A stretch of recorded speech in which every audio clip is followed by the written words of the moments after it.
مولاي صل وسلم دائما أبدا على حبيبك خير الخلق كلهم نبوي سيرت سيد الكونين والثقلين محمد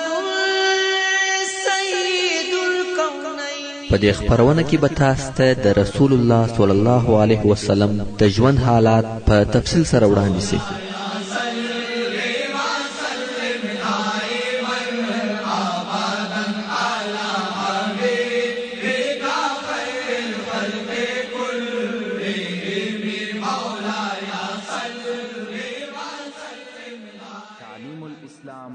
أعوذ بالله من الشيطان الرجيم. بسم الله الرحمن الرحيم. إن الحمد لله نحمده ونستعينه ونستغفره ونعوذ بالله من شرور أنفسنا ومن سيئات أعمالنا. من يهده الله فلا مضل له ومن يضلل فلن تجد له وليا مرشدا. اللهم أرنا الحق حقا وارزقنا اتباعه وأرنا الباطل باطلا وارزقنا اجتنابه. أما بعد ورونو نو ابو لهب په داسې مرضی مرسو چې خلک یې پښتنې ته هم نه ورتله، حتی پس له مرګه اولادونه د شخېدو دپاره نور نږدې کېده. په هغه خونه کې پروت و، څو وپړسېدی او بوی یې وکړ چې خلقو ویل که څه هم داسې وي خو پلار دغسې نسی پرېښولی. څو زامن یې مجبوره سوه، هلته یې یو غار وکیندی او ده یې په اوږدو لرګو ورپورې وهی او د لرې یې ډبرې پر وغورځولې. ده یې په هغه خونه کې په ډبرو پټ کړي. دا د ابو لهب خبیث مرګ و. موږ مخکې درته ویلي وه چې رسول الله صلی الله علیه و آله وسلم مدینې منورې ته نفر ولېږل چې هلته د مسلمانانو د کامیابی خبر ورکړي.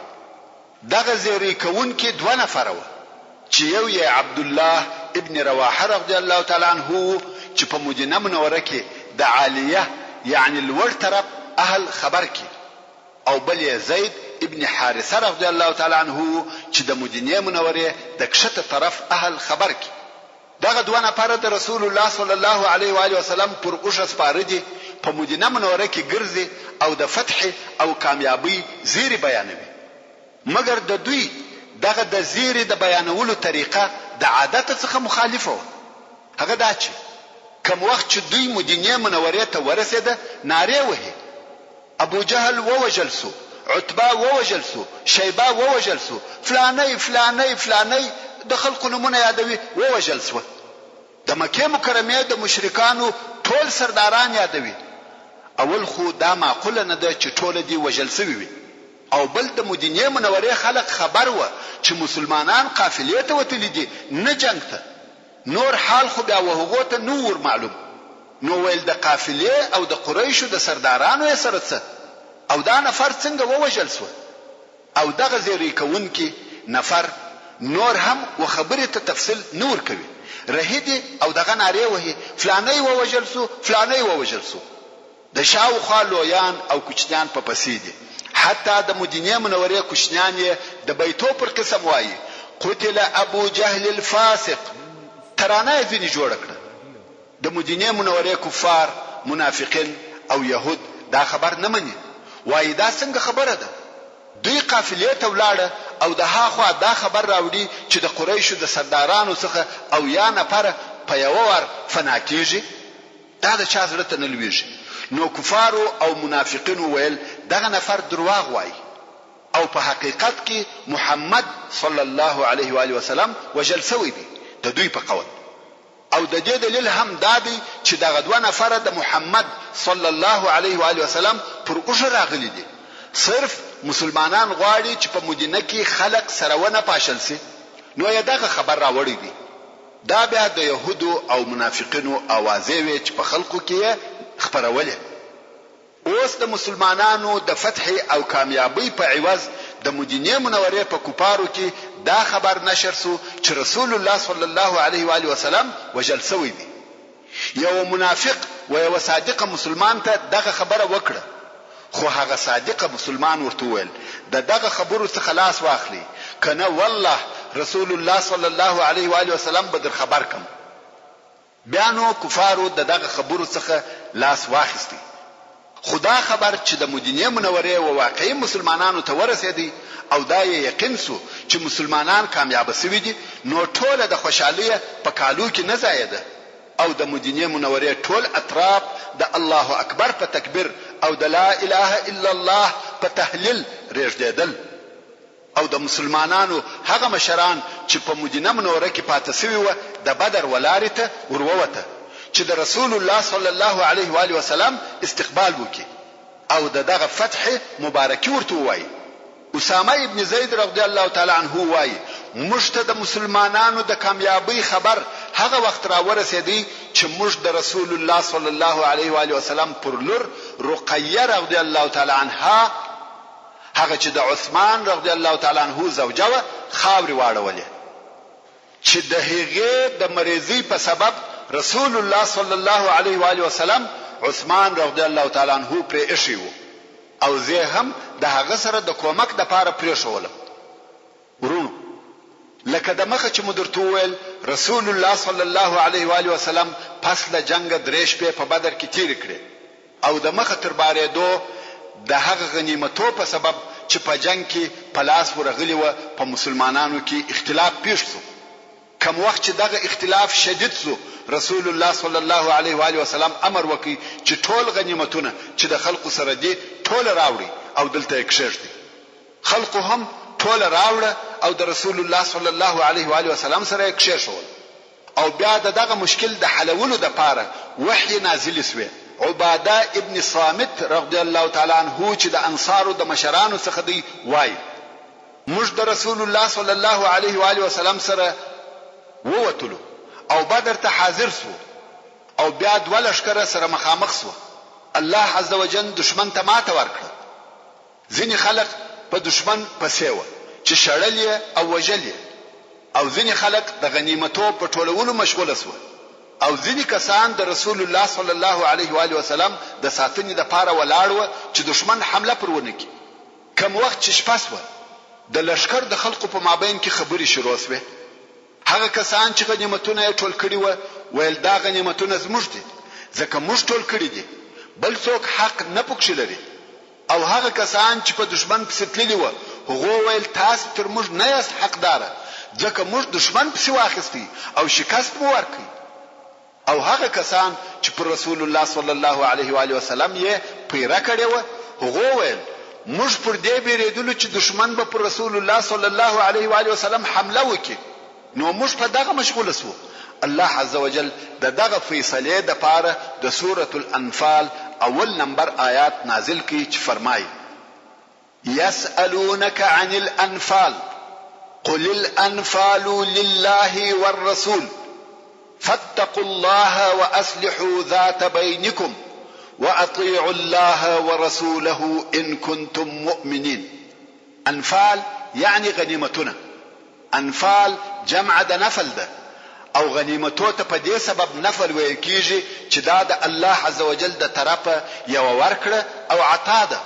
نو الله عزوجل فرمایي چې اے محمد صلی الله علیه و آله وسلم دوی ستاسو د غنیمتو په باره کې پوښتنه کوي و دوی ته ووایي چې د غنیمتو مالونه خاص الله او رسول الله صلی الله علیه و آله وسلم لره دي چې د شرعي اصول سره سم یې تقسیم کړي او تاسو د الله جل جلاله څخه وبېریږئ او د هغه حال اصلاح وکړي چې تاسو په مابین کې دی یعنی په خپل مابین کې دوستی سره وکړي مخالفت او نزاع پرېږدئ او که تاسو په حق سره مؤمنان یاست د الله او رسول الله صلی الله علیه و آله وسلم حکم ومنئ. پس له هغه څخه چې رسول الله صلی الله علیه و آله وسلم په بدر کې درې شپې تیر کړې نو یې د لشکره سره د مدینه منورې و طرف ته حرکت وکړي. بندیان ورسره دي او هغه غنیمتونه چې د مشرکانو څخه اخیستي دي ورسره دي او د غنیمتو د ساتلو مسؤله عبد الله ابن کعب رضی الله تعالی عنہ مقرره کړي. کوم وخت چې د صفرا تر تنګي تیر سو هلته پر یو غونډي چې د تنګي او النازیه په مابین کې واړول او دلته غنیمتونه پس له هغه څخه چې خمس یې ځنی وېستي په مساوي او برابر ډول سره پر لشکر وویشل. کوم وخت چې رسول الله صلی الله علیه و آله وسلم د لشکر سره والروحات ورسېدي دلته د هغه مسلمانانو سره یو ځای سو چې د صلی الله علیه و آله وسلم و استقبال او د فتح او مبارکۍ ته راوتلی و. رسول الله صلی الله علیه و آله وسلم او لشکر ته شراغلی او د فتح مبارکي وای. د لشکر څخه یو ځوان و هغه راوتلو خلقو ته وویل پرچی مبارکي راته وایست. د یو څو سپینجرو او زړو خلقو سره مخامخ سو ومو وهل ومو وجل او په 2 ساعت کې جنگ پای ته ورسېدی. رسول الله صلی الله علیه و آله وسلم د خبرې څخه ومسل او ویل ای وراره داسې مو وایه هغه خلق د قوم مشران و. اسید ابن حضیر رضی الله تعالی عنہ ورسول الله صلی الله علیه و آله وسلم تول یا رسول الله حمد دی هغه الله لروي چې ته کامیاب کړې.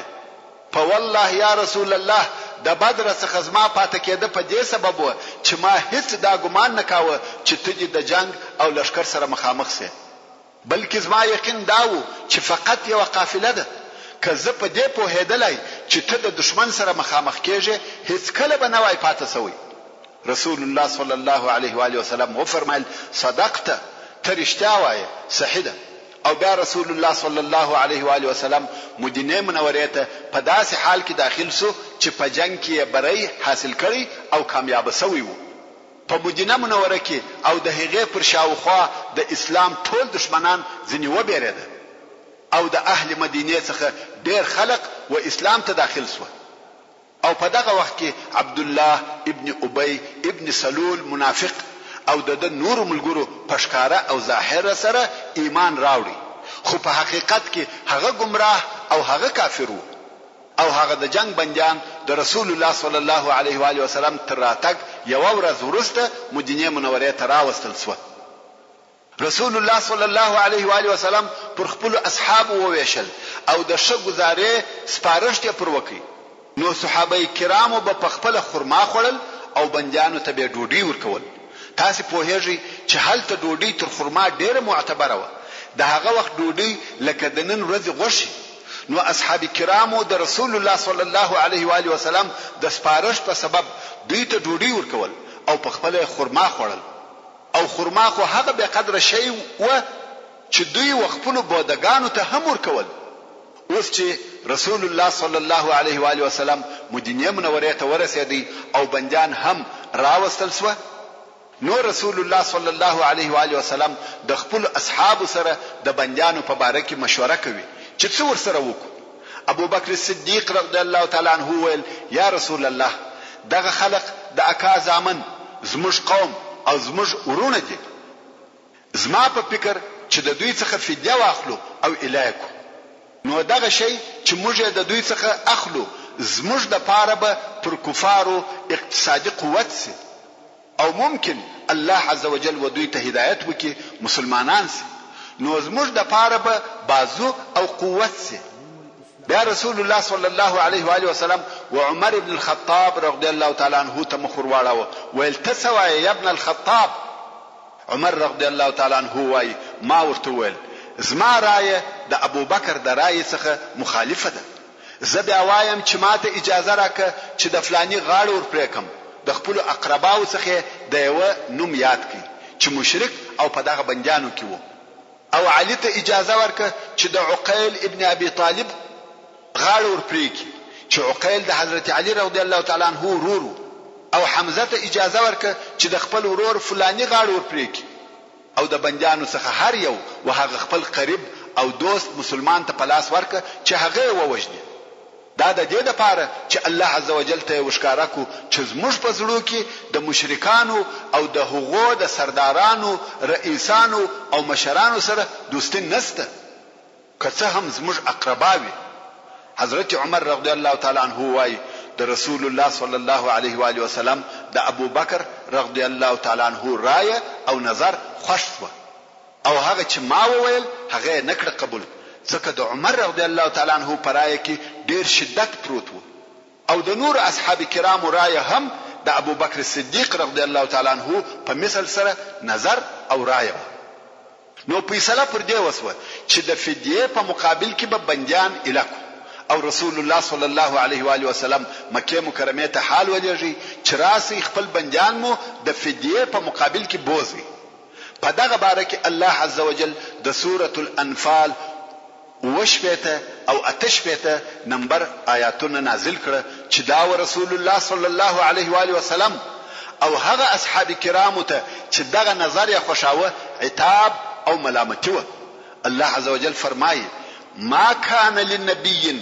ان يكون له اسرى حتى يثخن في الارض تريدون عرض الدنيا والله يريد الاخره والله عزيز حكيم يعني نبی لره دا نشای چې دای بندیان ولري تر هغه وخت چې دای پمځکه کې قوي سي يعني د مخه تر دې چې د کوپارو په ډیر وجلو او زخمی کولو نه یې قوي سوی دا نه د پکار چې بندیان ونیسي او فدیه ځنی واخلي دا اول او ابتدایي جنگونه دي دلته باید شدید و اوسه تاسو د فدیه په اخیستلو د دنیا د اسباب اراده لري او الله جل جلاله تاسو ته د کفارو د وجلو په سبب د آخرت د ثواب اراده لري او الله ډیر قوي غالب او ډیر حکیم دی ټول کارونه په حکمت سره دي لولا كتاب من الله سبق لمسكم فيما اخذتم عذاب عظيم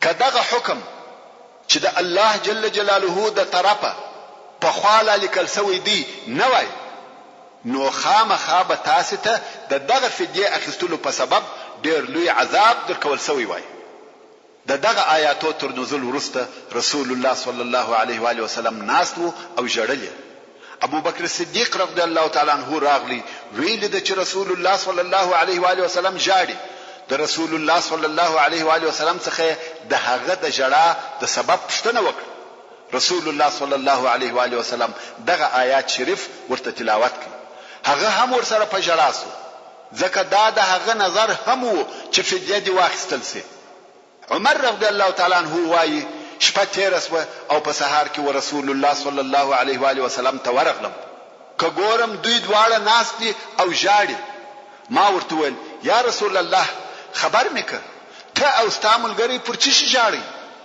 کدا سکار و چې په ما پوری هم تعلق درلودي زبه هم وجاړم او کې په ما پوری تعلق نه درلودي ستاسو د جړا د پاره به در سره وجاړم رسول الله صلی الله علیه و آله وسلم و فرمایل زموږ د جړا سبب هغه د فدیه د اخیستلو رایه ده چې استعمال ګور راتول او ماته د دوی عذاب تر دغه درختي نږدې راښکارس هلته نږدې یو درخته و رسول الله صلی الله علیه و آله وسلم وهغه ته اشاره وکړه او دا چې الله عز وجل فرمایي لولا كتاب من الله سبق يعني کدا الله عز وجل د طرفه د مخه د فدیه حکم نه وای لیکل سوی نو دغه د فدیه حکم د مخه چیرې لیکل سوی وو هغه د سوره محمد په 3 نمبر آیات کې دی چې الله عز وجل فرمایي فاما منن بعد واما فداء يعني کوم وخت چې مبندان ونیول یا تاسو فدیه ځنی واخلي یا مفت الکی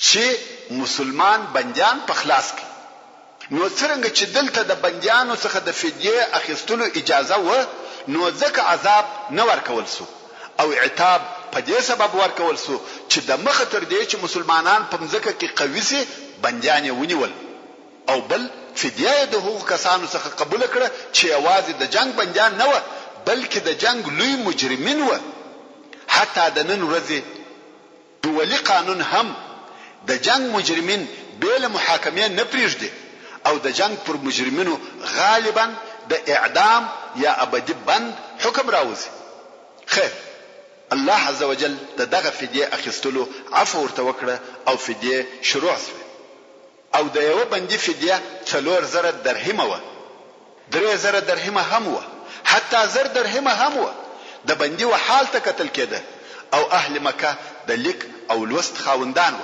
یعنی باسواده و، او د اهل مدینه لیک او لوست نه زده.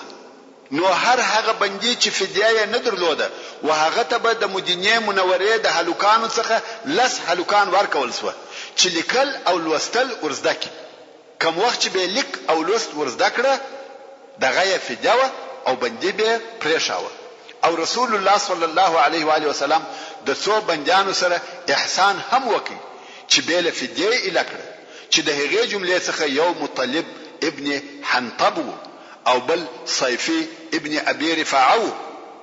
هغه ویل زه په مکه مکرمه کې مال لرم، تاسو ما پرېږدئ چې مکه مکرمه ته ولاړ سم، وعده ده چې خپل فدیه به درته رالېږم.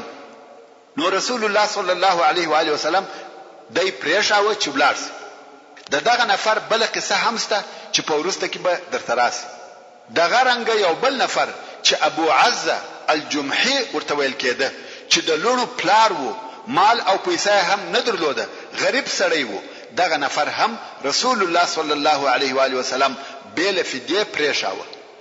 او ده هم د رسول الله صلی الله علیه و آله وسلم سره وعده وکړه چې هیڅ وخت به د رسول الله صلی الله علیه و آله وسلم پر ضد په جنگ کې اشتراک نه کوي، مګر د خپل وعده څخه مخالفت وکي او د مسلمانانو پر ضد په بل جنگ کې اشتراک وکي او بیا په بندیانو کې ونیول شو.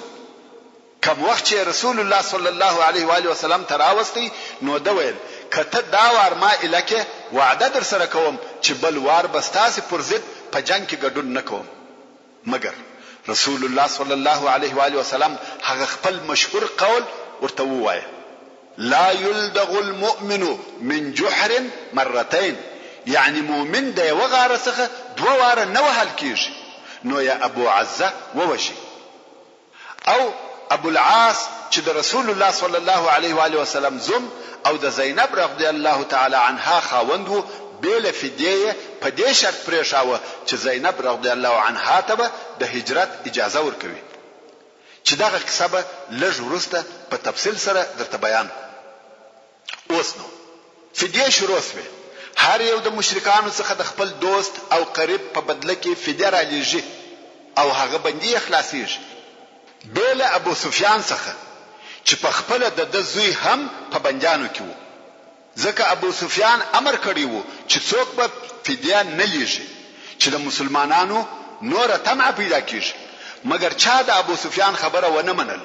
که څه هم په اول او شروع کې خلکو یو څه صبر وکړي، فدیه نه لېږل، خو آخر مجبور شو، اولادونه او اقربا یې نور یې صبر نسوای کولای، هر یو خپل بندي په فدیه خلاصاوه.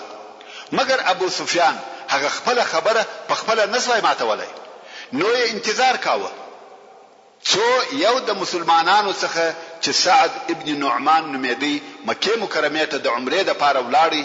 ابو سفیان هغه نفر ونیوي او بندي کړي. د عربو په تاریخ کې اول عمره کوونکی دی چې بندي کیږي. خلکو ابو سفیان ته وویل: ته څنګه داسې نفر بندي کوي چې عمره ته راغلی دی؟ که خلک ستا په دغه عمل خبر سي بیا څوک حج او عمره ته ناراضي. ابو سفیان ویل: که څه هم خلک حج ته ناراضي، خو زه تر هغه نه لکوم چې زما زوی را اعلان کړي. نو رسول الله صلی الله علیه و آله وسلم امر وکړي چې د ابو سفیان زوی دغه مسلمان په بدله کې ور اعلان کړي. ورون لکه څنګه چې د مخه مو درته ویل چې ابو العاص ابن ربيع د رسول الله صلی الله علیه و آله وسلم زوم چې د زینب بنت رسول الله صلی الله علیه و آله وسلم میړو هم په بندیانو کې وو. زینب رضی الله عنها د مخه تر بعثت یا د مخه تر دې چې د مسلمانو شذو نکاح د مشرکانو سره حرامېده، د حضرت خدیجه رضی الله تعالی عنها په خواهش او غوښتنه ودغه ابو العاص ته په نکاح ورکړه شو. او پس له بعثت خدیجه رضی الله تعالی عنها او د دې ټول لونو ایمان راوړي. مګر ابو العاص پر خپل شرک پاتو. د بدر په جنگ کې د کفارو سره راووتی او په بندیانو کې ونیول شو.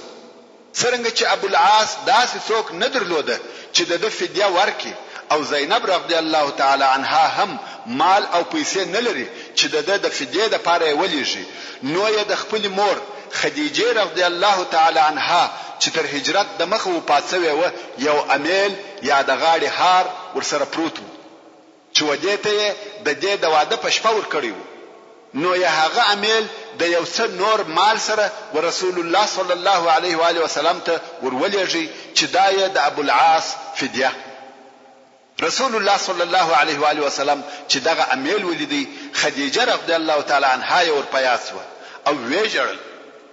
هغه ښځه یې ورپیاس و چې د صلی الله علیه و آله وسلم سره کومکونه کړی و، د علیه الصلاة والسلام سره 25 کال ژوند او فداکاری کړی و. نو یې صحابه کرامو ته وویل کبو خوشوي چې د زینب بندي ور الکی او مال هم برته ورکی شبوي. صحابه کرامو د رسول الله صلی الله علیه و آله وسلم د عزت او احترام په سبب ابو العاص الکی او هغه مال هم برته ورسره ورکی. دا چې رسول الله صلی الله علیه و آله وسلم ابو العاص بل فدیه الکی، نو ابو العاص دا پر ځان لازم کړ چې زینب رضی الله تعالی عنها باید پرېږدم چې هجرت وکړي مدینه منوره او خپل پلار ته ورسي. کوم وخت چې ابو العاص مکه مکرمه ته ورسېدی، رسول الله صلی الله علیه و آله وسلم زید ابن الحارثه او یو بل نفر د انصارو و مکه مکرمه ته ولېږل چې زینب رضی الله تعالی عنها راولي، او دوی ته وویل چې تاسو په یعجج کې اوسئ. یعجج د یو ځای نوم دی چې 8 میله د مکه مکرمه څخه لري دی. نو ویل تاسو په یعجج کې اوسئ ترڅو زینب رضی الله تعالی عنها درته راولي او بیا یې دلته راولي.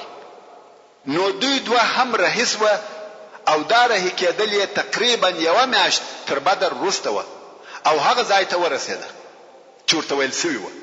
ابو العاص چې د مدینه منورې څخه مکه مکرمه ته ورسېدی، زینب رضی الله تعالی عنها ته اجازه ورکړه چې د خپل پلار و طرف ته هجرت وکړي، او زینب رضی الله تعالی عنها هم د خپل کار په سمولو شروع وکړه.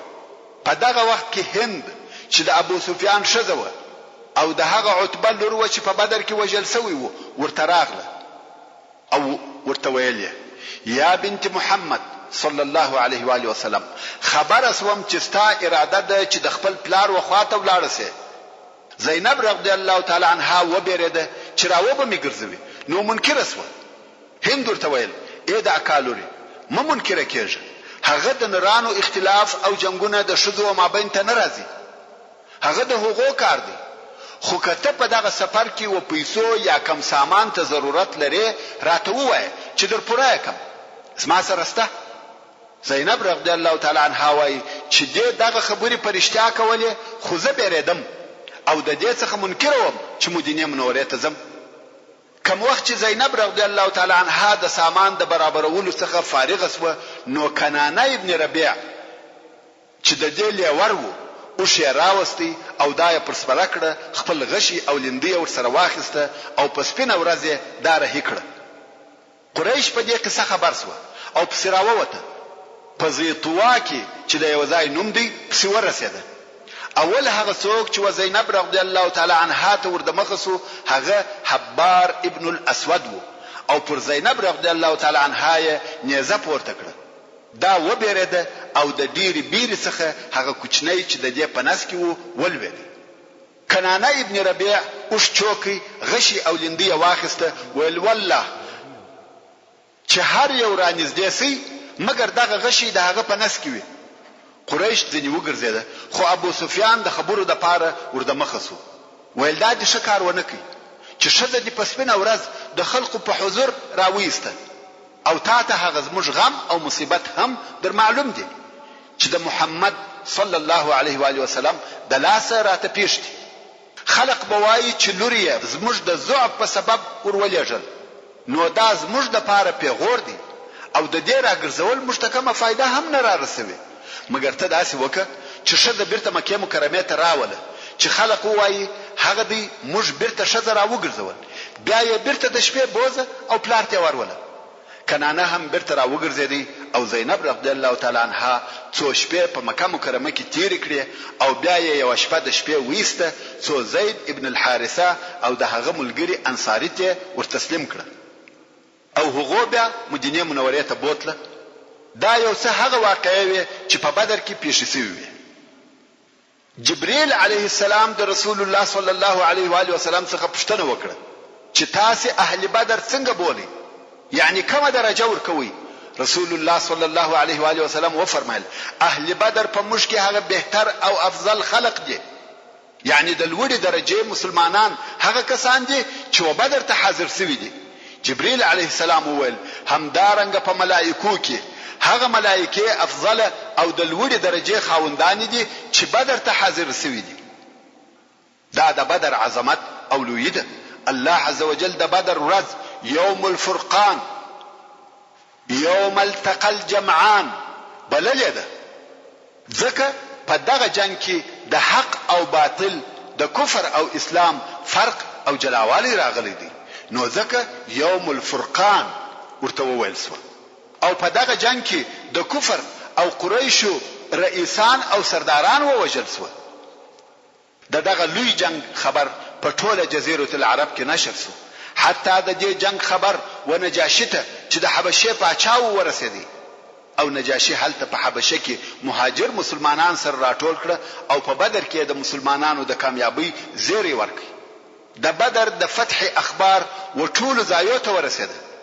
د بدر معظمه غزا په اسلام کې هغه لوی جنگ دی که څه هم په ظاهره کوچنی جنگ او نفر پکښې لږ و. مسلمانان 300 نفر د 1000 نفرو په مقابل کې وجنګېده، او جنگ هم تر 2 ساعته زیات نه و، مګر دغه جنگ نتیجه لو او مهمه نتیجه و. مسلمانانو په دې جنگ کې وکولای شوای چې د کفر ټول رئیسان د بین یوسي. په دغه جنگ کې د دې امت فرعون ووژل شو. اسلام په دغه یو جنگ نشر او مشهور شو. مسلمانانو وکولای شوای چې په دغه جنگ کې د قریش قوه، هغه چې په جزیره العرب کې لوی او مهم طاقت وو، د بین یوسي. دا د اسلام د نشرولو لپاره لوی اعلان وو، ځکه د عربو ساداتو او مشرانو شکست وخوړی. دغه جنگ د اسلام لپاره لوی دعوت وو. په پخوا کې رسول الله صلی الله علیه و آله وسلم و یو نامعلوم قوت خلق دعوت ول، مګر اوس د اسلام قوت او طاقت ټول تشکاره او معلوم سو. قریش ته شکست ورکړي، نو دا په خپل نسبت و په خوانوي دعوتو ته لوی دعوت او بلنه سو. مسأله که څه هم ساده او کوچنی و، مګر آثار او نتایج ډېر لوی و. د سورة الانفال ډېر آیاتونه د بدر د جنگ په باره کې نازل شوي دي. دغه سورت پر دغه جنگ الهي تفسیره ده. دغه تفسیره د هغه تفسیرو څخه ډېر مخالفه ده. ډېر مخالفه ده کم چې پاچاهان یا قومندانان یې پس له فتح او کامیابی څخه پر خپل جنگو کوي.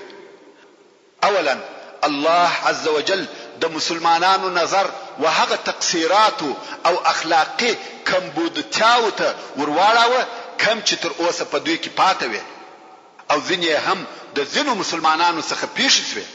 نو هلته داسې آیاتونه نازل شوه چې دوی د خپل ځانو په پوروالي او د اخلاقو په پوره شوالي کې کوشش وکړي چې دغه کمبودتیاو څخه خلاص. او بیا یې هغه حالات بیان کړه چې په دغه فتح کې د مسلمانانو سره الهي تائید، کومک او نصرت ورسره وو.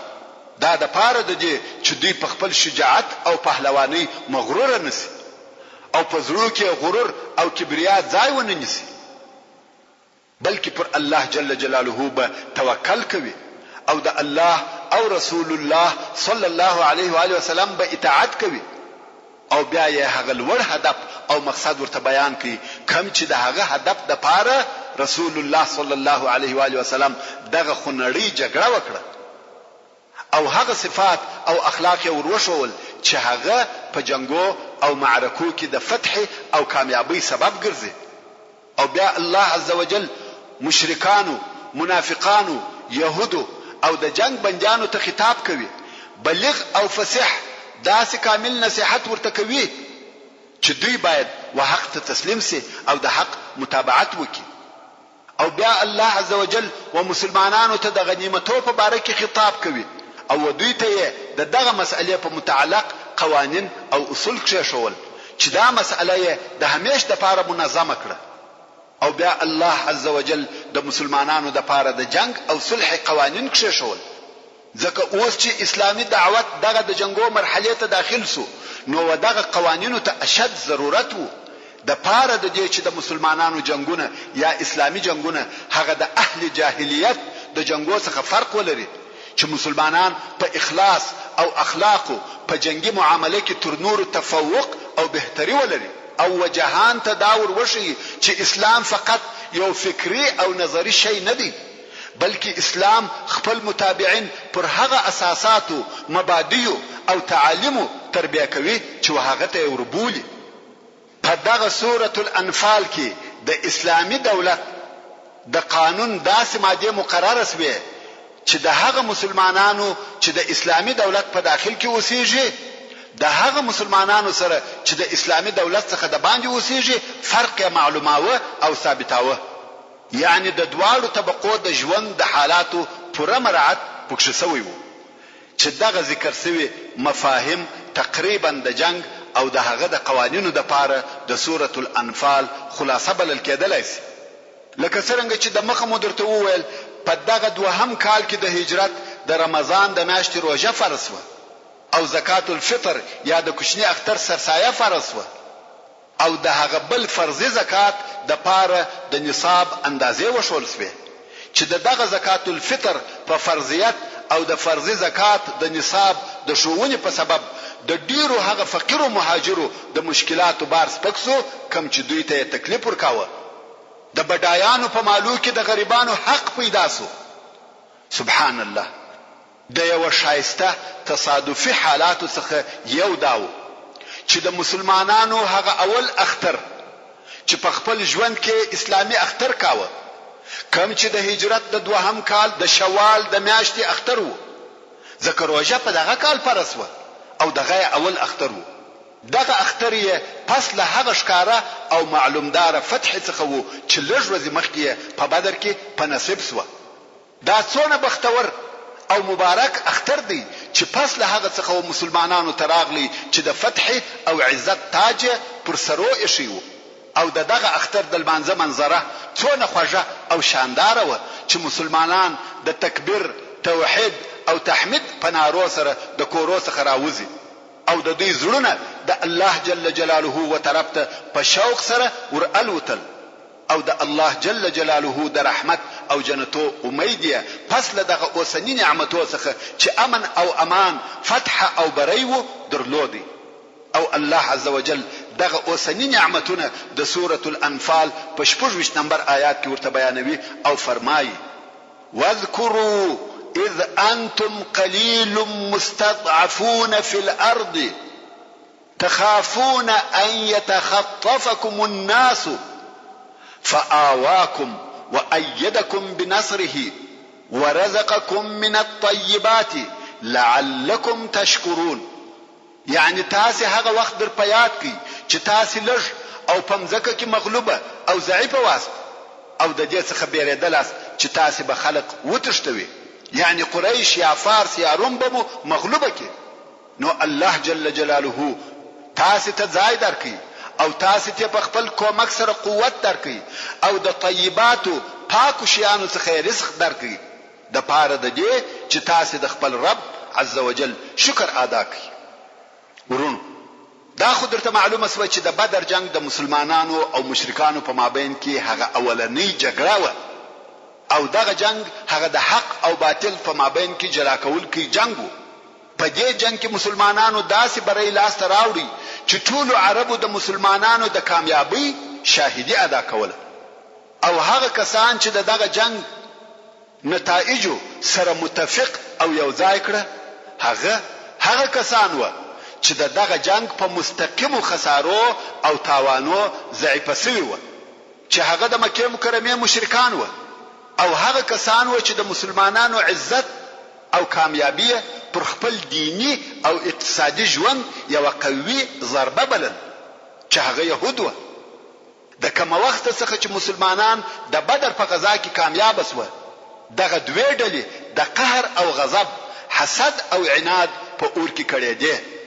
الله عز وجل د سورة المائده په 2 نمبر آیات کې فرمایي: لتجدن اشد الناس عداوة للذين آمنوا اليهود والذين اشركوا. یعنی هغه چې د مؤمنانو سره تر ټولو خلقو ډیر زیات عداوت لري هغه يهود دي او هغه کسان دي چې مشرکان دي. او د دغه دواړو ډلو د پاره په مدینه منوره کې ملګری او کومکان موجود و. هغه کومکان یې څوک و؟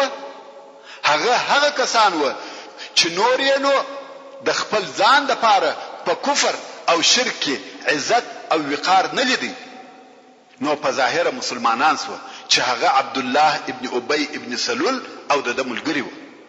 او دغه ډله هم تر هغه دوه نور اولو ډلو په حسد او عناد قهر او غضب کې پر مسلمانانو کم نه و. او هلته یو بل څلرمه ډله هم و چې هغه صحرایي عرب و چې د مدینه منورې په شاوخوا کې اوسېده، خو د هغو د پاره د کفر او ایمان مسأله مهمه نه و. هغه بیا د چور او چپاول خلق و. هغه هم د مسلمانانو په نصرت او کامیابی مضطرب او پریشان شو او پر دې بیرېده که په مدینه منوره کې یو قوي حکومت جوړ شي نو به دوی د دې څخه منع کړي چې د چور او حملو د لارې د قوت او طاقت لاس ته راوړي. نو یې د مسلمانانو سره حسد درلودي او د مسلمانانو دشمنان وګرځیدل. نو په دغه سبب د هر طرفه پر مسلمانانو خطرونه راوګرځیدل.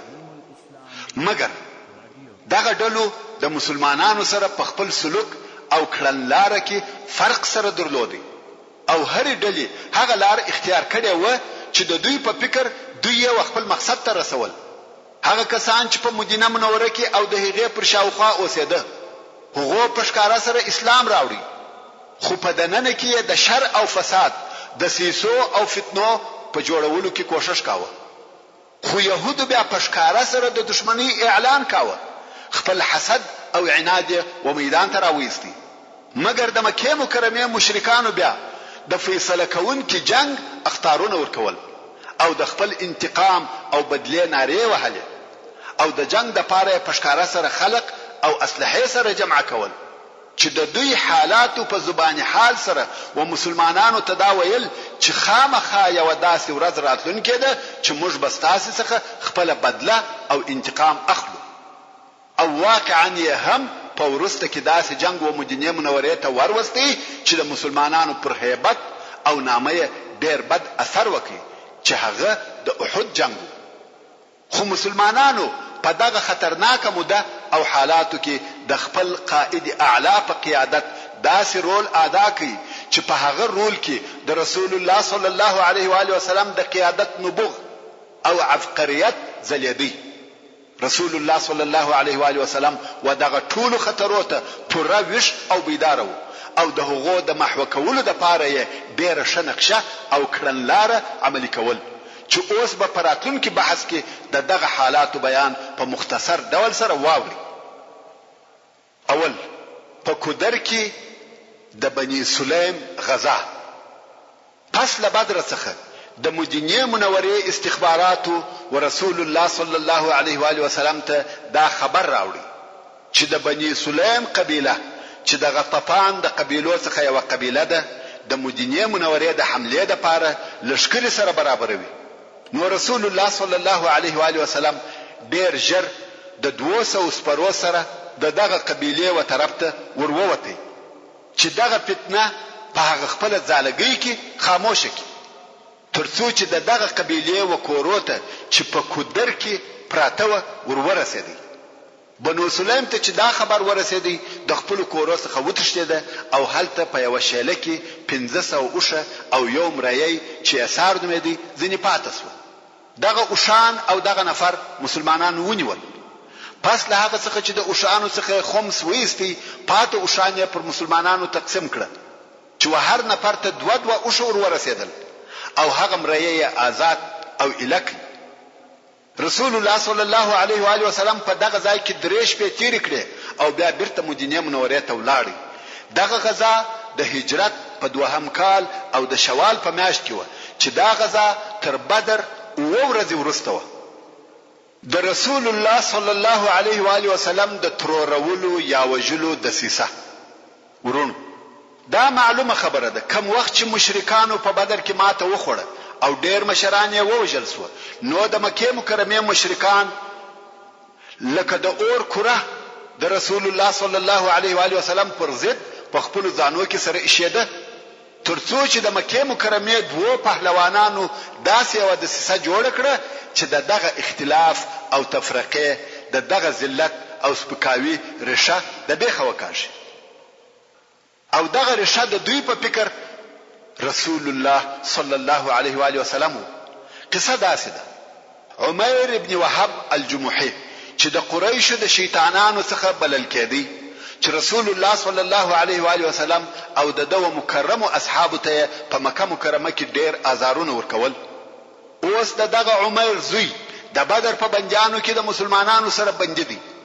او بل صفوان ابن امیه ابن خلف چې پلار او رور په بدر کې وژل شوی دي دغه دوه نفر د کعبه شریفه په حجر یا حتم کې سره ناست او خبرې سره کوي اول یې هغه کسان یاد کړه چې د بدر په جنگ کې وژل شوی و او بیا مسلمانانو وسات ورواچول او بیا یې د مکې مکرمې د خلقو غمونه سره بیانول ترڅو چې صفوان وویل والله پس له دوی څخه په ژوند کې خوند او خیر نشته عمر وویل رښتیا وای په والله که پر ما پورونه نه وای باندې او پر دغه کوچنی اولادو نه بیرېدلای چې تر ما ورسته به خوار او دربدر سي زبر دغه اوس د محمد صلی الله علیه و آله وسلم پر طرف د هغه د وجلو د پاره ورهیسوي وای او زه د ورتلو د پاره بهانه هم لرم ځکه زما زوی د دوی سره بنجدي صفوان موقع مناسبه ولیده او غواړي چې د لاسه ونوزي ولستا پورې پر ما زه ادا کوم او اولادونه د زما د اولادو سره یو ځای کوم